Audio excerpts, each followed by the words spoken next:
আসসালামু আলাইকুম। আমরা একটা শব্দ কিভাবে নাউন তা বুঝবো কিভাবে? কোনো ওয়ার্ডের শেষে নেস থাকলে নাউন হয়, যেমন কাইন্ডনেস, ফোননেস। আইএসএম থাকলে নাউন হয়, যেমন হিরোইজম, প্যাট্রিয়টিজম। ইউআরই থাকলে নাউন হয়, pleasure, measure. Hood, childhood, adulthood. CY থাকলে আর্জেন্সি, মার্সি। রেড থাকলে যেমন হেইট্রিড, কিনড্রিড। টিএস থাকলে যেমন ট্রুথ, লেন্থ। টুট থাকলে সলিটিউড, অ্যাটিটিউড।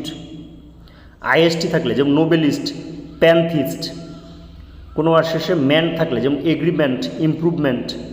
আইওএন থাকলে যেমন ইমোশন, কনক্লুশন।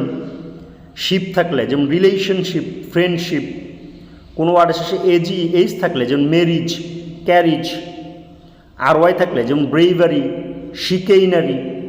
ডোম থাকলে ফ্রিডম, কিংডম। টিওয়াই থাকলে বিউটি, কন্টিনিউটি। মনি থাকলে যেমন ম্যাট্রিমনি, হিজিমৌনি। বারবের শেষে এল থাকলে যেমন রিমুভাল, অ্যাপ্রুভাল। তো এই ওয়ার্ডগুলো নাউনের কাজ করে।